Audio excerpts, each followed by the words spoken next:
Hello everyone, आप सभी दोस्तों का स्वागत है। इस वीडियो में डिस्कस करने वाले हैं दूसरे दिन की समाप्ति के बाद कुसुमगर लिमिटेड आईपीओ की डे 2 की समाप्ति के बाद डे 2 की सब्सक्रिप्शन स्टेटस इस आईपीओ की किस तरीके से कितनी दिख रही है। साथ ही साथ इस आईपीओ में यदि हम लोग बात करें तो किस कैटेगरी में आपको अप्लाई करने पर अलॉटमेंट मिलने की चांस मैक्सिमम रहने वाली है। ग्रे मार्केट प्रीमियम में अभी भी जो तेज़ी दिख रही है उस तेज़ी के अकॉर्डिंग इस आईपीओ में किस कैटेगरी में अप्लाई करने के लिए फाइनल डिसीजन यहाँ पे अलॉटमेंट मिलने की चांस के अकॉर्डिंग देख सकते हैं, उनके बारे में इस वीडियो में डिटेल्स में बात करने वाले हैं। सो वीडियो को इंतजार देखिएगा और ऐसे ही daily IPO grey market premium से जुड़ी अपडेट के लिए चैनल को सब्सक्राइब कर लीजिए। साथ ही कमेंट्स में टेलीग्राम ग्रुप का लिंक दिया गया, वहाँ भी जुड़ सकते हो टाइम पे अपडेट के लिए।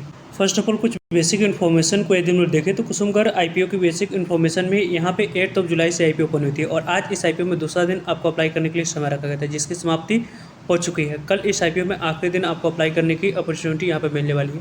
तो कल इस आईपीओ में यदि अभी तक आप लोगों ने अप्लाई नहीं किया है तो अप्लाई करने की अपॉर्चुनिटी को देख रहे हैं। तो इस आईपीओ में किस कैटेगरी में आपको अप्लाई करनी चाहिए उसको हम लोग सब्सक्रिप्शन डाटा के साथ डिस्कस करेंगे। कंपनी की फेस वैल्यू ₹1 रखा गया, यानी कि जो भी शेयर आपको आने वाले समय में एलोकेट किए जाएंगे ₹1 फेस वैल्यू वाली शेयर यहाँ देखिए। प्राइस बैंड के अकॉर्डिंग अपर प्राइस बैंड ₹419 रखा गया। इसी ₹419 अपर प्राइस बैंड पे आपको अप्लाई करनी है और इसी ₹419 अपर प्राइस बैंड पे अप्लाई करते समय 35 इक्विटी ऑफ शेयर मिनिमम आपको एक लॉट अप्लाई करते समय सिलेक्ट करना होगा, तो जाकर आपको इस आईपीओ में आने वाले समय में अलॉटमेंट मिलते हुए दिखेगी। कंपनी के बारे में बात करते हैं तो 650 करोड़ की टोटल इशू साइज दिख रही है।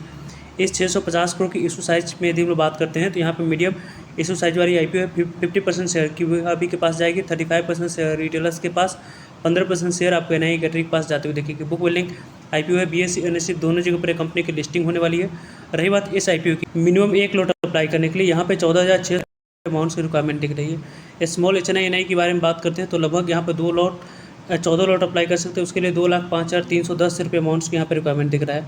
और वही यदि हम लोग बिग एचएनआई के बारे में बात करते हैं तो लगभग आप लोग 69 लॉट यहाँ पे अप्लाई करते समय सिलेक्ट कर सकते हैं। उसके लिए 10,11,885 अमाउंट्स की यहाँ पे रिक्वायरमेंट निकली। अलग अलग कैटेगरी में अप्लाई करने के लिए अलग अलग अमाउंट्स की यहाँ पे रिक्वायरमेंट है। वैसे इस आईपीओ एंकर इन्वेस्टर के तौर पे देखें तो एंकर इन्वेस्टर के तौर पे काफ़ी ज़्यादा यहाँ पे एंकर इन्वेस्टर स्ट्रॉन्ग आते हुए दिखिए। इसमें बड़े नाम कुछ दिखे हैं जिसको आगे हम लोग डिस्कस करेंगे। 7 जुलाई को जो एंकर इन्वेस्टर को 46,28,877 इक्विटी शेयर एलोकेट करने के लिए रखा गया था, वो यहाँ पे एलोकेट किया जा चुका है 194 करोड़ तक की लगभग वैल्यू की।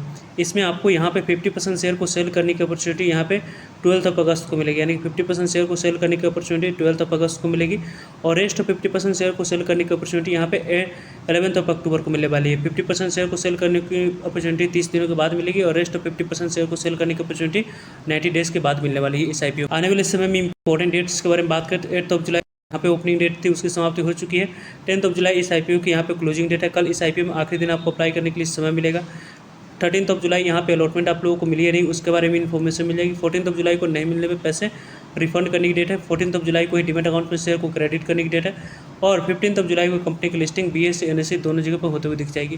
कंपनी के बारे में बात करें तो जो डाटा यहाँ पे अभी तक दिख रही है उस डाटा डिस्कस करें तो यहाँ पे आप देख सकते हैं कि एंकर इन्वेस्टर को जो डाटा को हम लोगों ने देखा है उस एंकर इन्वेस्टर के तौर पे आपको पार्टिसिपेशन के बारे में बात करते हैं तो यहाँ पे देख सकते हैं Nippon India small cap fund की पार्टिसिपेशन एंकर इन्वेस्टर के तौर पे होते हुए दिखे हैं।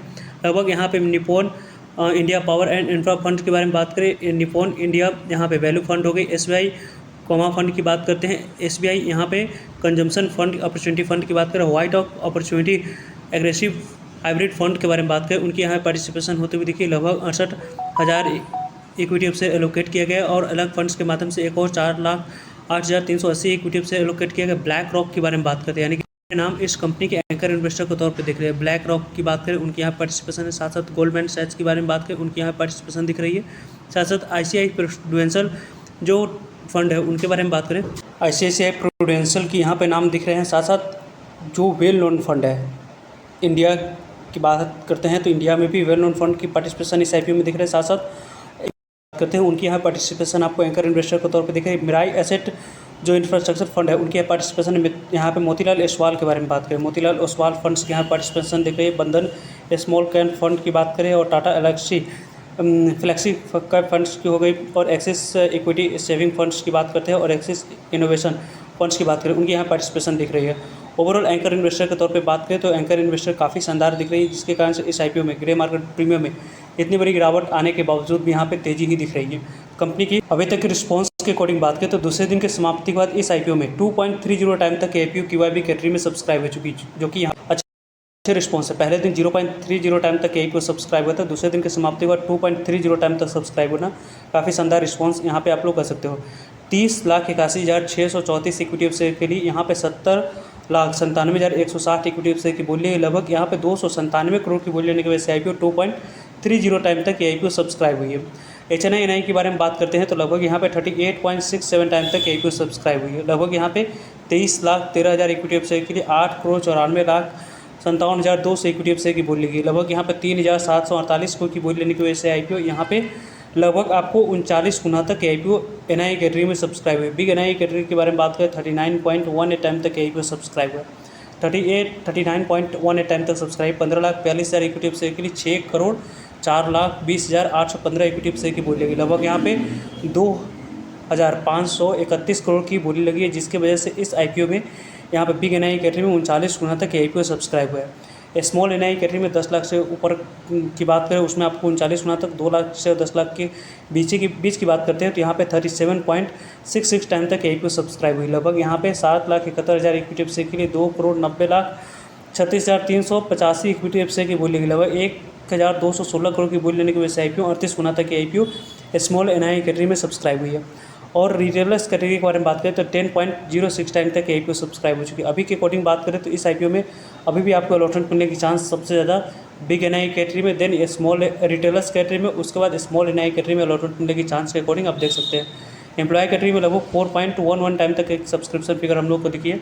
टोटल सब्सक्राइब कितनी IPO हुई है तो 13.89 टाइम तक AIPO सब्सक्राइब हो, लगभग 14 गुना तक AIPO सब्सक्राइब हो चुकी है। 1,08,84,249 इक्विटी शेयर के लिए 15,12,32,900 इक्विटी शेयर की बोली लगी है। 6,336 करोड़ की बोली लेने की वजह से IPO इतने नंबर ऑफ टाइम से IPO सब्सक्राइब होते हुए दिख रही है। 14 गुना तक AIPO सब्सक्राइब हुआ है। 14 गुना तक सब्सक्राइब होना काफ़ी शानदार नंबर ऑफ टाइम्स के सब्सक्रिप्शन फिगर हम लोगों को दिख रही है। इस IPO में यदि हम लोग बात करते हैं तो यहाँ पे यदि आप अलॉटमेंट मिलने की चांस के अकॉर्डिंग देख रहे हैं तो बिग NI कैटेगरी में सबसे ज़्यादा अलॉटमेंट मिलने की चांस है। उसके बाद रिटेलर्स कैटेगरी में आपको अलॉटमेंट मिलने की चांस बन रही है। उसके बाद यहाँ पे स्मॉल NI कैटेगरी में आपको अलॉटमेंट मिलने की चांस बन रही है। वैसे इस IPO में आपने किस कैटेगरी में कितने लॉट अप्लाई किए हैं कमेंट्स करके बता सकते हैं। वैसे इस कंपनी के बारे में बात करें तो लेटेस्ट जो ग्रे मार्केट अपडेट किया गया है उनके बारे में बात करें तो 156 रुपये पे इसके grey market premium SH report के अनुसार से कारोबार करते हुए दिख रही है। लगभग 156 रुपये यानी कि 419 रुपये पे 156 रुपये को ऐड ऑन करेंगे तो लिस्टिंग प्राइस के बारे में बात करते हैं तो यहाँ पे आपको 575 रुपया लिस्टिंग प्राइस निकल कर आ रही है। एक लॉट पे लगभग 37% के पास लिस्टिंग एंड मिलने की चांस है।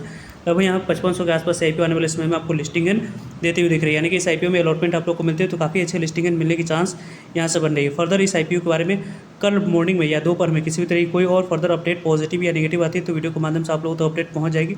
सो जुड़िएगा ताकि आप लोगों तक अपडेट पहुँचाए। फर्दर जो डाउट करिए कमेंट्स कर पूछ सकते हैं। मिलते हैं एक नई इन्फॉर्मेटिव वीडियो में, तब तक के लिए जय हिंद जय भारत।